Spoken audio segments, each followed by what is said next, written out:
Now yes, I am aware that there is such a thing as low-hanging fruit. And then there is Solon, whose average article, and thus in turn writer, is so unimaginably dense as to is apparently scientifically self-evidently made up of a substance that we could only possibly find at the heart of neutron stars. So, not merely just subterranean there, but rather on a whole new level, to the point where articles like these, who says, "I have no particular power, don't blame sensitive readers for the latest censored books," which then immediately includes a screenshot of the literal red pen of censorship pointing out words and terms to be censored. Well, articles like these literally have their own gravitic pull that I can feel through the screen, but oh well. We're not going to dwell too long on the article itself because derp. But I do want to talk about this idea of sensitive readers totally not being to blame or anything for the recent wave of censorship of major titles, as for example the Roald Dhal children's books and Ian Fleming's James Bond books. Both of these titles kicked up quite a fuss, including the the Goosebumps series as well, a horror series aimed specifically at kids, where apparently the publisher decided to introduce changes to the books without the author's knowledge. So, clearly, we know why they are doing this. It is because they are trying to, as they say here, books are being changed, you see. Not censored, merely updated to a public audience. You can smell the flatulence in the room, can you not? As I'm sure there are plenty busy huffing them. Because, of course, they are not changing them, they are censoring them, and they are doing so specifically to avoid, as the article actually points out further down, to avoid being cancelled. Because that is the only reason why you would do this. You have a best-selling series like Ian Fleming's James Bond, which is already incredibly popular. The only reason you would have to try and mess with that formula is if the formula could have a horde of screaming feminists beating down your doors wielding pitchforks, which is more of a dramatic result, I suppose, but cancel culture is absolutely a facet of modern-day culture. Now, I would also say that the only way to actually cancel culture-proof your book entirely is to merely hand in 300 blank pages, and even then it would probably be viewed as some form of symbolism of white supremacy in all regards, but details. So, this entire idea that the sensitive readers are not to blame, you can't blame them just for pointing out censorship. They have merely acquired the gun, loaded the bullet into the chamber and pointed it at you. They asked somebody else to pull the trigger, and so they're not to blame. Which is retarded in and of itself. It starts with a little bit of a whataboutism as well to try and excuse it, because okay, if you think this is censorship, then surely you must think that what Ron DeSantis is doing in Florida is absolutely ungodly, awful. There must be parades of little brown-shirted children dancing around pyres of burning books in Florida. Surely you should pay more attention to this rather than sensitive readers, right? Well, the problem is, what Ron DeSantis is doing is he isn't actually banning books. He isn't taking these books out of circulation or banning their sales. He's taking them out of public schools and forbidding the usage of public funds to purchase books that are supposed to be presented to children that have implicitly sexual material in them. In fact, well, here's the thing. I would love to show you some examples of what exactly I'm referring to here, but if I were to show you more than the covers of these books, I would be in violation of YouTube's terms of service. Yes, it's that kind of material. Here, just look at the books, look at the titles and the covers and the author names, etc. Go Google it. You're gonna want to wash your eyes out afterwards, perhaps, but, it's a sacrifice I'm willing to make. And you will quickly see and wonder, why is this being shown to children again? Because these are explicitly sexual books, showing explicit acts of sexual intercourse. These are not children's books by any stretch of the imagination. They are, as the bill forbids, outright pornographic in nature. So, this particular apple does not match up to the orange with which we are presented, because here's the thing.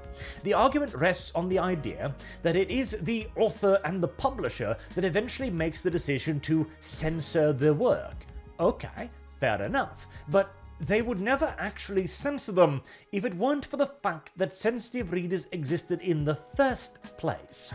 They are actually asking for an outside person to come in and censor for them because they are afraid of what you might do to them, or more correctly, what sensitive readers and their like might do to them if they do not.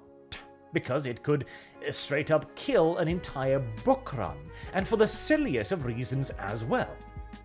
And of course, it all comes from one specific political conviction, as we can see by this lovely little tweet here, defending the idea of sensitive readers, which starts with white people. Yes. You racial group, yes, you race particularly, you're not allowed to talk about this because you're the wrong colour, you see. Back in the day, we used to refer to this with a term, racismus or something like that. I think it was even illegal at some point, but, well, clearly we have moved on past such silly terms. Don't complain about sensitive readers, please, thank you. Okay, why not? What is a sensitive reader? It's a reader with the knowledge of a particular culture that your writing touches upon. I almost added, and of which you are not a part, but that is not always true. Okay, so what is the inherent benefit of this then?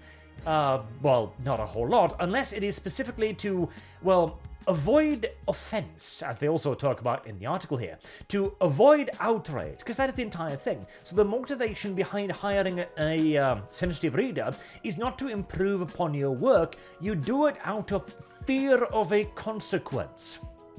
What is censorship exactly then? Like what causes censorship? Why does somebody choose to censor something? Well, it is because they fear what is going to happen to them if they do not. Because we can already, right off the bat, dismiss the opportunity or the chance, the odds, that the author might wish to self-censor, which would be a separate point, fair enough. If an author is reading something that he's written and gone, I don't know about that, I want to remove that, then okay, theoretically that could be considered self-censorship. But if the author then sends that into somebody whose professional job and career is based upon censoring things and pointing out things that might be offensive, and then sends back, yeah, remove this, then no. That is absolutely the person asking for the thing's removal who is at fault. In a world without sensitive readers, or to be more charitable, without the need for sensitive readers, we would not have the case of Roald Dahl and Ian Fleming's books being changed, or updated. Censored is the correct term. Because again, it is always a language that is offensive to a particular group of people, an ideology, and an identity political viewpoint. The Roald Dahl books, for example, changed words like fat, because that might be offensive to fat people. You know, all of the fat people who are reading Roald Dahl books, not understanding that these are books specifically meant to be offensive to basically everyone. Or removing mentions such as frightfully ugly, because that too, well, if you consider yourself frightfully ugly, you might take that personally. It's stupid.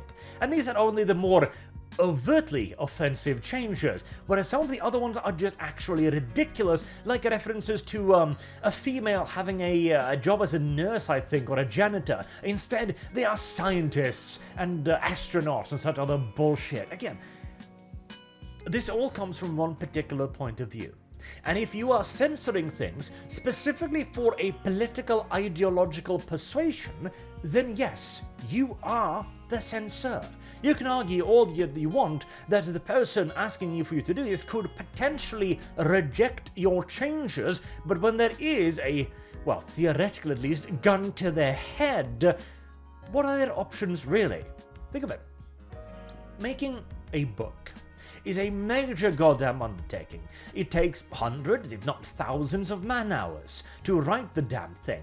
Then you need to have it edited for spelling mistakes, read over, reviews, etc., to polish it up and improve it. Then you've got to actually print the damn thing if you want to, release it in a full-scale format. You're going to need an editing house. You are going to need people to actually make it. You are going to need access to the machinery to make it. Yada, yada, yada, yada. You're going to need contacts to the actual bookshops themselves. It is a huge undertaking and costs a hell of a lot of money.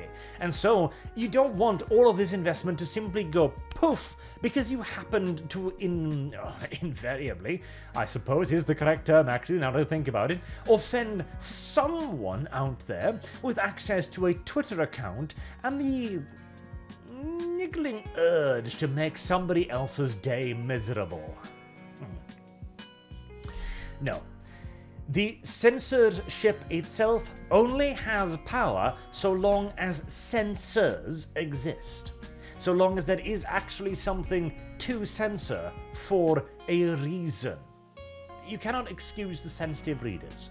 And I am sure that at least some of them, if I'm being extraordinarily charitable, think that what they are doing is merely offering a service. Because you could argue that I could offer the service of proofreading a book on 40k lore, for example. And I could probably do a decent job of that, and I might then go like, no, the Space Marines don't actually use multi-lasers.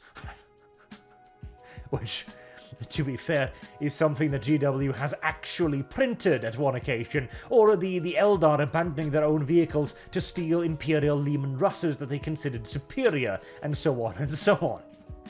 But that would be, again, different, because what you are censoring there is what actually exists. It is an objective reality.